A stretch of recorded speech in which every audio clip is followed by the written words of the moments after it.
دی حجاج بن یوسف ته عبدالله بن حنی راځي، یو کس دی. ما دغه نکتې سره مقصد دی. عبدالله بن حنی ته راشي حجاج ته، څو حجاج زه وی داسې قبیلې سره تعلق لرم چې موږ ته 3 افتخارات حاصل شوي دي، موږ 3 اعزاز لرو. څه اعزاز ته حاصل دی تاسو قبیلې ته؟ څه فخر ته حاصل دی وایره ته؟ وته یو اعزاز موږ ته دا حاصل دی، موږ 3 فخر لرو.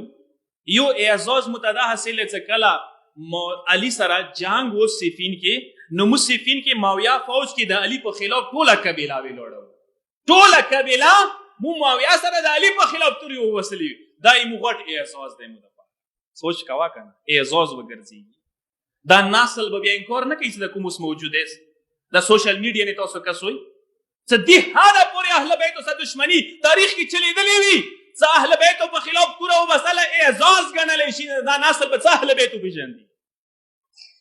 دوی ابا و اجدادونه دغه سلسلې چلیدلي دي که نه؟ وینه ورکې چلیدلي دی چې نه نه یی څه حسین جلوس موسه نشي کوای، چونکې بریلویان یی هغه لبیک یا رسول الله علیه یی چې هغه ډېر اهل بیتو عشق و ټټره وایي چې موږ د اهل بیتو عاشقان یو.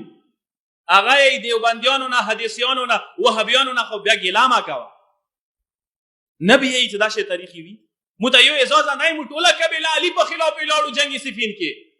حجاج ته ورته وایي چې والله هذه منقبه، قسم وي خدای باندې واقعا څه دا اعزاز دی تاسو دپاره. دویم صفات ښیه وته دویم صفات دا چې کله کربلا واقعه کېده ایمو ښځو نظر کړی و چې که چیرې حسین قاتل شي هر یوې ښځې لاس وخوا نظر کړي. دویم اعزاز موږ ته دغه حاصل دی. دریم اعزاز چې دی درته وایه راته، دریم اعزاز موږ ته دا حاصل دی. دریم اعزاز چې کله معاویه طرفه اډر وشولو چې علي باندې په خطبو کې لعنتونه استوئ، مو نه صرف علي باندې استول، زهرا باندې، حسنینو باندې ما استول. العیاذ بالله. هغه نه ورسته حجاج نه ورته انعام عامل شو. مقصد مې دا دی چې اهل بیتو سره بغض کوم حد کې و، دشمنۍ کوم حد کې و، نن ورځې پورې د اهل بیتو حق غصب دی. خلافت و امامات و ولایت ته څوک قایل نه دي، خو که چیرې بیا امامات و ولایت غواړئ چې ویې پېژندوئ، بیا کربلا کې د مولا حسین اصحاب و ذرې سره پېژندای شوی.